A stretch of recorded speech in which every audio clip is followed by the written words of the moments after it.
Hey guys. What's up? Hello. Thanks all for coming out today. This is going to be fun. I've seen this film twice. It is one of my favorites of the year. It is awesome. I was just saying to Jake, you guys, I think you made your debut at the Toronto International Film Festival, right? I got the privilege of seeing it there, and I'm so thrilled that it played for that audience. But I knew, it's a sophisticated, smart, edgy film, and is it going to work for a wide audience? I hope. I believe in the American public. Well, the proof's in the pudding. Over the weekend, it did extraordinarily well, so congratulations to you, gentlemen. Thank you so much. Thanks, man. Talk to me a little bit about, opening weekend, coming off of opening weekend. Did you go out and see it with people in theaters? Do you make an effort to go see how this plays for the audiences? What do you do? Well, I was, luckily enough, I was working on another movie. So I didn't have to experience that anxiety. I was finishing a movie, and we finished at 6 a.m. on Saturday, so I didn't. Would you guys agree? I feel like it is an audience movie. Watching it with a packed house twice now, I've seen them react in all the right, inappropriate, weird ways at different points. Dan, talk to me about what it's like for you as a writer-director to see this with an audience. Well, at this point, I've watched it probably 20 times in the last 3 weeks with audiences, and it is actually enjoyable to watch with a large audience because people are into the story, they're into the characters. We have a car chase there that gets a fairly visceral reaction. So that's fun. In terms of opening weekend, I think the idea of going to theaters is a little outdated. I think now what you do is you obsessively go on Rotten Tomatoes and Box Office Mojo, like a monkey in a lab checking for crack, going like, where am I? You don't need to go to the theaters anymore. It's pretty much there all the time. Yeah. Just got the sad look at Dan over the weekend. Refresh. Refresh. I was like Zuckerberg at the end of Social Network. But nobody was answering. Actually, they were answering, thank God. But thank God he was just worried, but it dropped from 96% to 95, go back up to 96. I kept voting, trying to bring it up. For those that have seen the film, for those that at least have seen the trailer, this character, Louis Bloom, is he's somebody that I feel like is going to linger in my memory for quite some time. Talk to me about first, what's the first character description, the introduction on the page? What does it say when it says Louis Bloom enters the... I actually remember, it was very small. It was Lou is pure primal id, driven by dollar signs and the sense of some imagined Eden. If there's music, it's in his head. Amazing. So what do you make of that? When you read that, Jake, are you like, okay, I'm in? Yeah, I read this and I was like, this is one of the best scripts I've ever read. It was the best character I'd ever read, my favorite character I played. He's just an extraordinary character on the page. It was filled with so much subtext that it was like, we shot a very short schedule, so I could only pull certain things up out of this extraordinary landscape that Dan had written. It was like, I would be sad when I'd finish one of his massive soliloquies because I'd think, I only had 3 or 4 shots at that, and I wish I had 1 million of them, because you could pull something out every time. When I read that description, I thought, okay, this is a guy who's writing from a place that very few writers write from his unconscious, but from a creative space that is just the highest level. And it was just about matching or trying to get anywhere near his words. I'm curious, the way Lou presents himself in terms of look, in terms of the cadence, in terms of just everything about him is very distinct and, as I said, very memorable. Again, how much of that is 150% that's on the page, and how much of it is your own ideas and a collaboration? I'm just curious as sort of how you can parse out the guy we arrived at on the screen. I think it's a sort of amalgamation of everything. What happens is you read a script, and I sort of look particularly at a script like this as if it were like the Bible.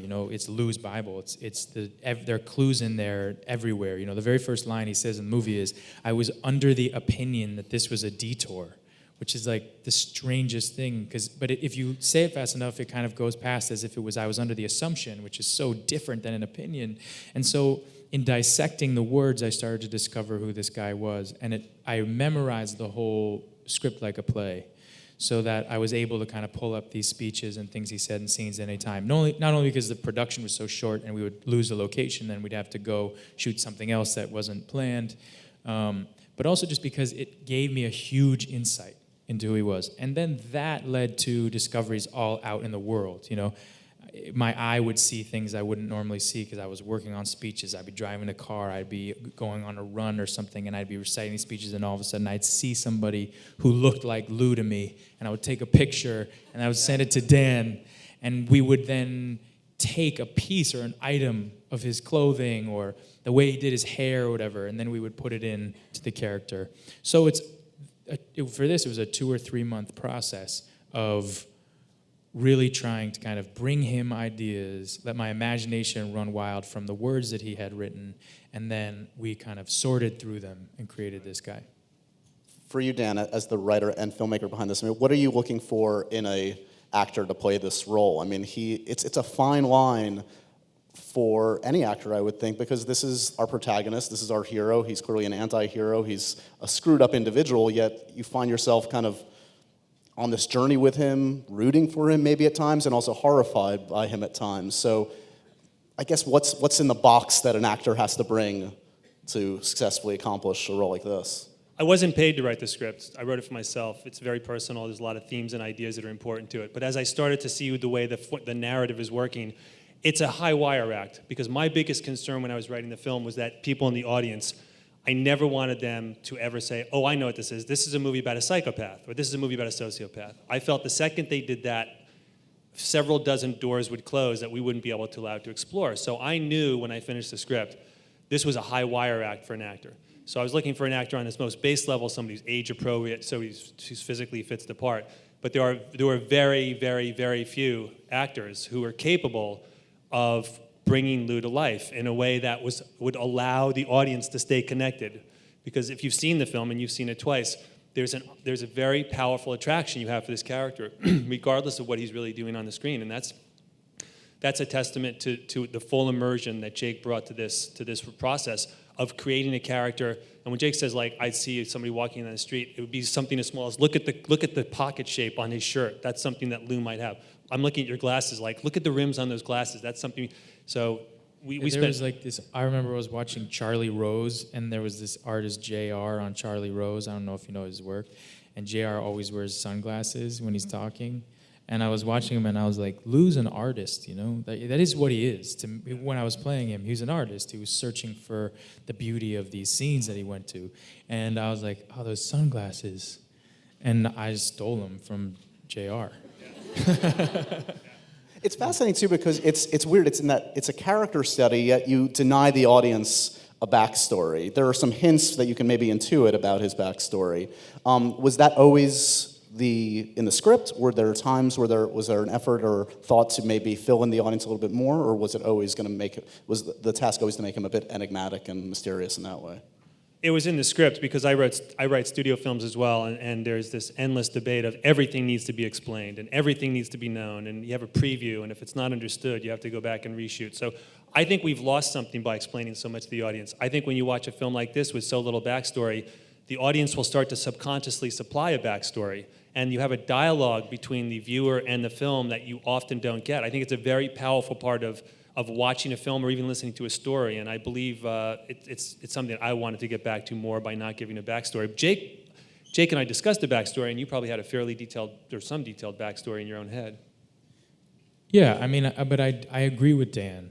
To me, the fascinating thing is doing all the work and then the mystery of what that work is, giving pieces and clues and hints, and then ultimately leaving it up to the wonderful imagination of the audience.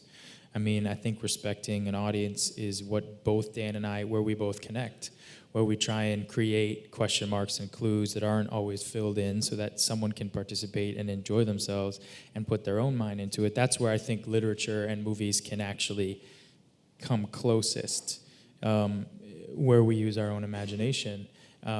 And that's what Dan did. I mean, there's a scene where I say, I convince Rene Russo's character, Lou convinces her to come home with him. That's a euphemism.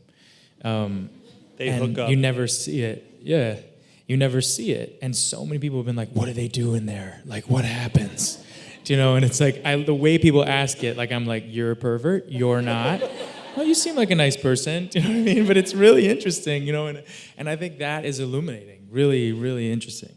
And even in that speech, you kind of end that speech with a flourish and refer to the last time, which also sends you back to, wait a second, what happened the last time they were in the bedroom together? Yeah, it's fertile ground, to say the least. A friend is a gift you give yourself. That's what he says at the end of the scene. So obviously the look that you adopt in the film is much different than the gentleman I see before me today. I mean, a lot of times when we see actors, lose a significant amount of weight for a role, it's part and parcel. You have to do it to play a guy he's has a medical problem or whatever. You didn't have to lose nearly 30 pounds for this. Why was it in your head that you had to do it? Because this wasn't something that came from Dan, I assume. This was... I mean, have to is a total arbitrary word, particularly when you're dealing with performance.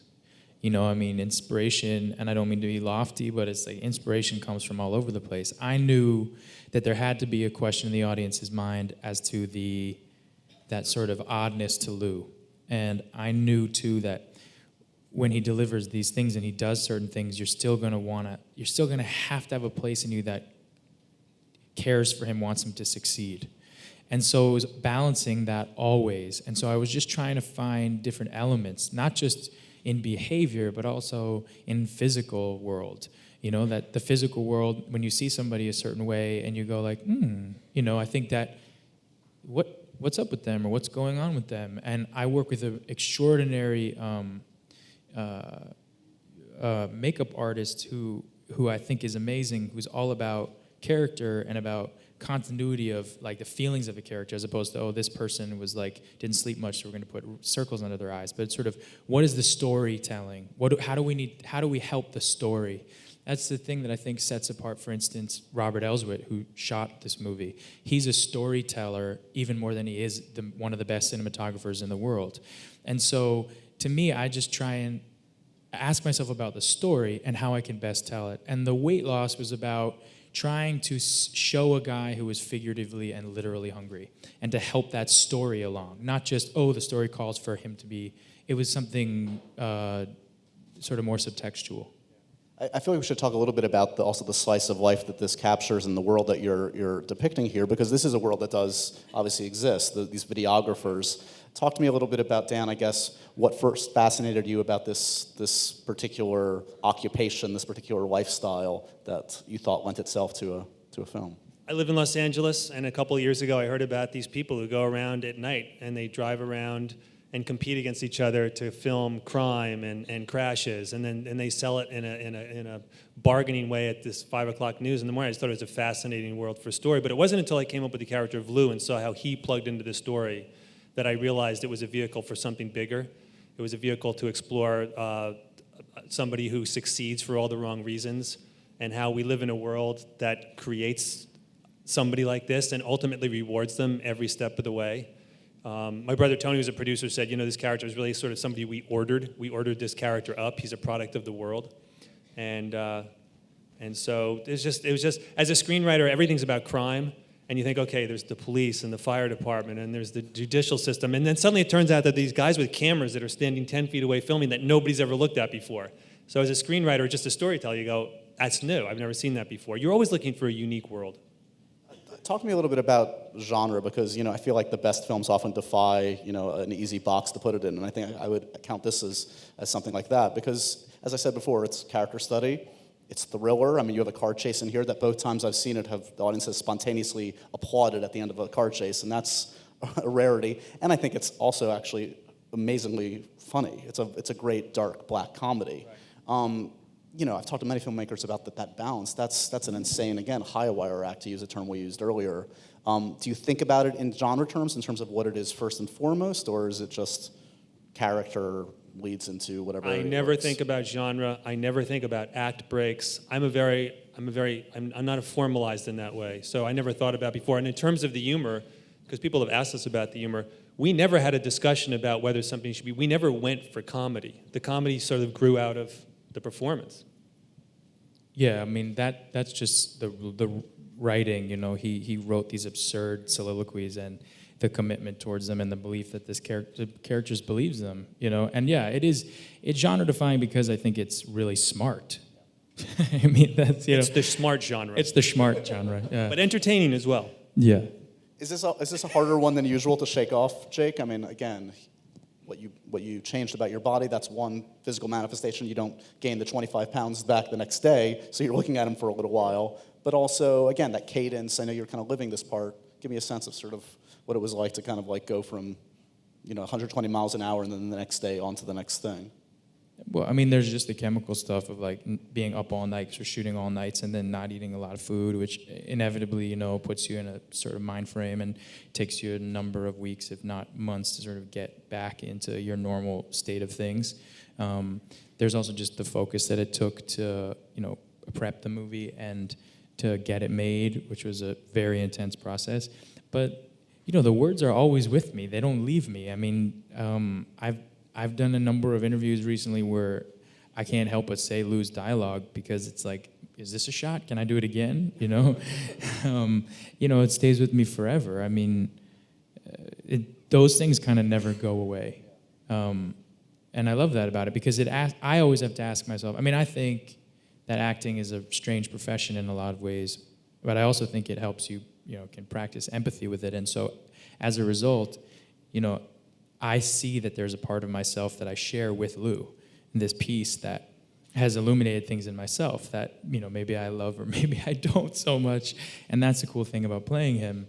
And because I've played him, because I've gone into that world, it allows me to look at life in a different way, and I think that's the coolest part. So in that way, I never want him to go because, I'll check myself. Would you say that you're approaching this role or recent roles differently than you would have if I talked to you 5-10 years ago? Would you have been able to play this guy 5 years ago? No. I mean, no. So why? What's the biggest difference? Is that just lessons learned from different jobs or a different philosophy about what you do or what? Yeah, I mean, who's to say where change comes from, and where you approach things differently, where your perspective changes, but I can say it's some sort of mix of life, and then me deciding to really listen to instincts in a different way. I mean, it's totally abstract, but I think the reason why is because I made a decision to push aside the idea of, acting being anything other than a craft. And I know that sounds, lofty, but I really think it is. When I see the people who I respect so much, to me it's a serious business and it's also absurd, there's a perspective, but it's a serious business when you're doing it. And it's only as fun for the audience, in my opinion, as much as an actor or director or any storyteller commits to it. When you see any storyteller committing to something, it's fun to watch, it's inspiring. And so I decided, I should do that. Dan, Sorry. this is... Oh, get off the stage. Sorry. I'm so sorry. Lou would never curse, Jake. So true. I'm sorry. I've never once sworn in front of an employer. One plus about interacting with Lou, lack of profanity. This is your directing debut, which is, slightly, I feel like, disingenuous because you've obviously been writing and working in the industry for a long while, but still, it's a leap to get on a set and helm your first film. Were there other close calls? Was this the one that just sort of emerged and felt like it was the right time, the right thing? I wrote a script a few years ago that I wanted to direct. It was even more it was more problematic material in terms of raising the money. It didn't get made. So when I wrote this one, I knew this was the one I was going to want to direct.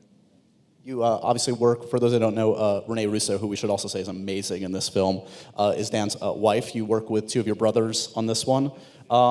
Talk to me a little bit about the importance of being surrounded by family and also leaning on them both for their experience, their perspective, and the nuts and bolts of just doing their job as an editor and producer. My brother Tony, my older brother, wrote and directed Michael Clayton. He was my producer, so having him on board as a producer was an invaluable asset. My brother John Gilroy was the editor.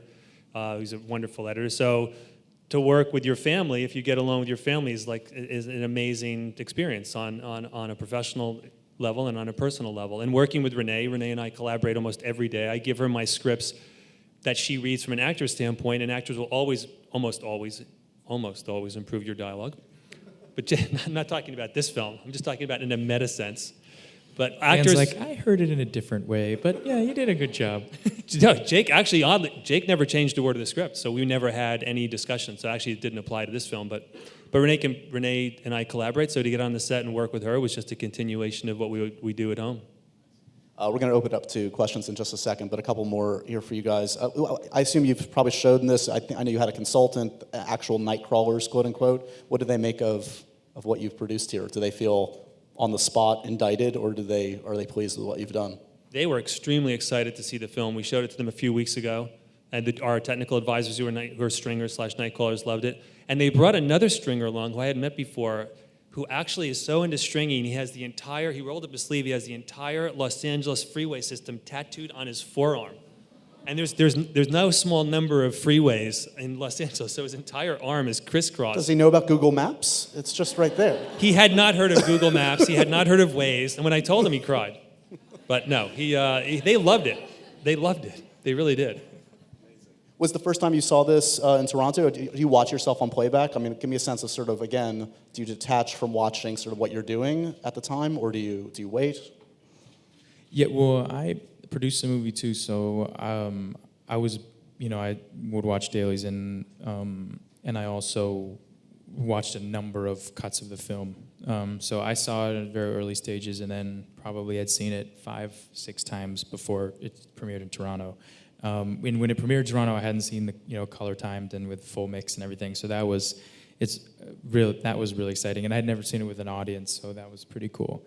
But yeah, I'd seen it many times. The process of it was really, I was told once to watch a movie that you're in 3 times before you really can comment on it, because the first time is just impossible to watch, and sort of a third time you really start to see the story. So that's what I did, And then Dan was an extraordinary collaborator, He really respected my opinion, and we talked a lot about ultimately the shape of the character in the movie. But mostly for me personally, it was the movie. It's always the movie. I mean, I'm not the type of person who's like, I really missed that scene. More times than not, I'm like, can we cut that scene out? Because the story feels like this or that. And then I feel like maybe sometimes you were like, I was worried maybe you'd like that, but I really want to cut it out too. There were times too. Yeah, it was times you were concerned about cutting the scene out that you thought worked, but to hear it from somebody else, it's like, yes, let's try that. And his instincts were so spot on. I mean, he talks about the 3 times he watched the film. We sat in the screening rooms and watched it, and I was literally, we're taking notes, and like, can we cut 4 seconds here? Can we compress these things? Tremendous benefit, to watch the film, because he's been through this more times than I have in terms of watching these films get shaped in post. I'm sure you guys have some amazing questions out there. I think there's a microphone or 2 floating around. Over here for questions. Great.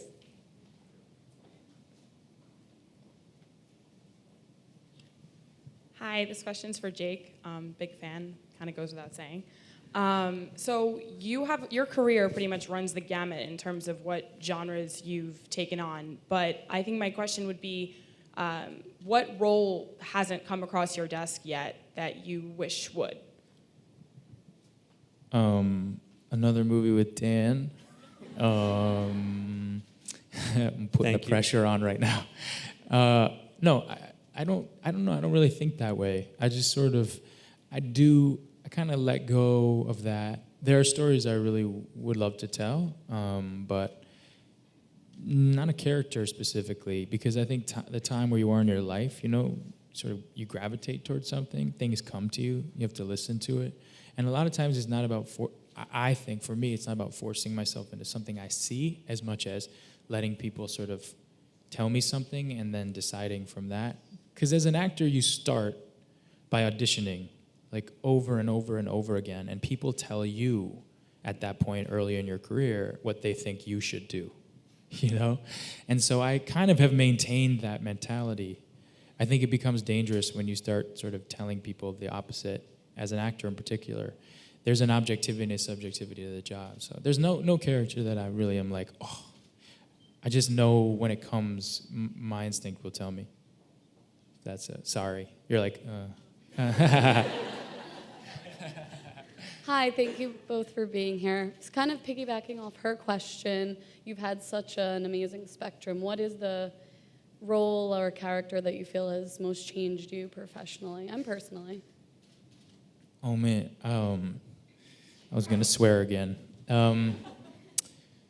Every movie is like a lesson. Every character is a lesson, but more than the character, it's the experience of the people who you're making a movie with.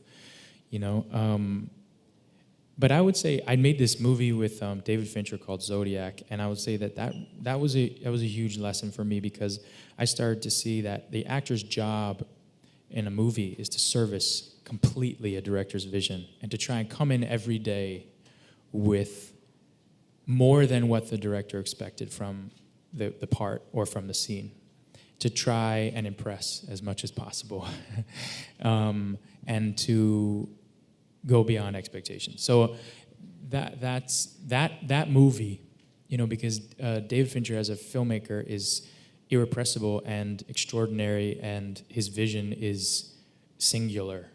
And I think from that experience, I started to learn that that's how you have to be in your given position, in your work. And that's what I try and do in my work now. And in a weird way, that's what I realize I have a similarity with Lou, because he's sort of ruthless and ambitious in that same way, minus the morals, but, similar mentality. So what, you were playing David Fincher in this film, is that what you're saying? Just trying to ruin your career going forward. Such a journalist, yeah. Looking for the headline always. I'm as bad as the Nightcrawlers. Okay, over here. Hi. One of the biggest themes of the film that I noticed was manipulation, which in its lesser form is negotiation. And so, Dan, I'm wondering, as a writer, what your experience with negotiation is, and then what advice you have for people who are entering negotiations. I read a quote one time that I think it was from David Mamet, because so many good writing quotes come here, but if it's not, it was somebody else. And that's that every scene in a film is a negotiation, is a transaction. And I started thinking about, in life, I think most of the times we're interacting with other people, I think we're ultimately negotiating something. Whether it's whatever nuanced subtleties it is, something is being bargained, something's being negotiated. And as I was writing the film, I actually did study the art of negotiation. Something as basic as never throw out the first number, let somebody else throw out the next number. There's a moment when you're negotiating with Nina when you finally, I'm going to hold to a number and you don't waver, and to understand, to make somebody believe that you're going to walk away from a negotiation. The art of negotiation, I think, from my research, truly is an art, and I think there are people who are exceptionally good at it. And I think it's a skill in life that's probably a good thing to have. Not in the sense that times that you're always bargaining for like a salary or something, but I think it's really important in your life to be able to say, I've reached a point where I'm going to walk away from this, whatever it is. And if I'm defining my own self-worth, I own this space and I deserve this, and if I'm not going to get it, I reached a point where I'm going to walk away from it. Bruce Springsteen says, he says that adulthood is about compromise, but about how much you compromise before you compromise yourself. It's true. And that's true. And it's one of the themes of the film is that the people in the film ultimately do compromise themselves. I think one of the brilliant aspects of what Jake brought to the thing is that's not a direct quote, by the way. Just want to say, paraphrasing. His character can exploit the weaknesses and vulnerabilities of the people around him. He's one of those people who can read you and go, you're vulnerable there, and I will exploit and manipulate you. I'm not pointing at you. But I will manipulate and exploit you because I sense a weakness in you. And I think there are people among us who are very good at doing that. And you have to be very aware of when you're being manipulated and being compromised, because it is easy to compromise. And when you're not. And when you're not, yeah. Yeah. We have a question from the UK for Jake. Like the entire UK? The entire UK. It has to be read in a British accent. I can't wait to hear what this question is. Jake, did you spend any time with Nightcrawlers while you were working on this role? That was a question from the UK. Thank you, UK. Yeah, a little underwhelming, but I'll go with it. It was probably said with such grace that it sounded much more interesting with an accent from it. I would say, yes, I went with these two brothers who are stringers in Los Angeles. And Dan and Robert Elsert, our cinematographer, and I spent a number of nights going around Los Angeles with them, chasing calls and listening to scanners. And yeah. And also, I had done this film called End of Watch, about 2 years ago, and Michael Penny, who's the other actor in the film, and I played police officers, and we spent 5 months on the street with police officers, like 3 or 4 nights a week, and we went to crime scenes and accident scenes all the time with first responders, and more often than not, there were stringers there filming it. Unfortunately, we were in Southeast LA, so as Dan says in his movie, he says they're looking for urban crime creeping into the suburbs, there wasn't as much coverage in, Southeast LA, but there were stringers there. So it was a strange sort of prophecy that I'd be making a movie about these guys, 2 years ahead. We have time for one more question. From the UK again? Finish strong. No pressure.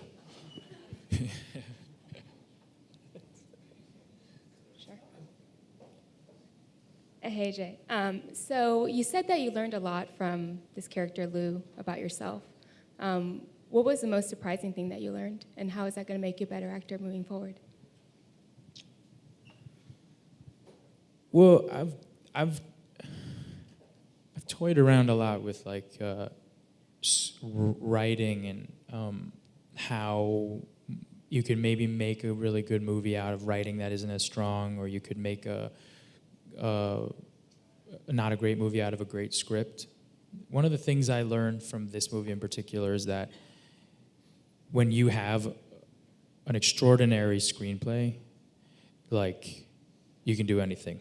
You really can. It's like the best blueprint you could ask for. And really the fault falls on you if you can't pull it off. And to me,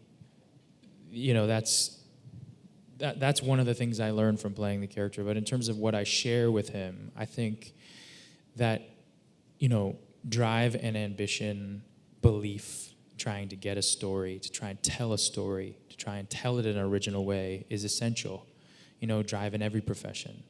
But it's very important to maintain some sense of morals, some sense of kindness in the end, and to know that ultimately the story isn't the most important thing, that your relationships are. And somewhere, I think that's what the movie's saying, even though it's full of satire, that the most important thing really is how we look at ourselves and how we're complicit in the process of how we consume news and how we relate in relationships. Good stuff. Good questions, guys. Thank you so much. And thanks to the filmmakers here today, Dan Gilroy, Jake Gyllenhaal. Thank you. An amazing piece of work, Nightcrawler. Check it out, guys. Awesome. Thanks, guys. Thank you.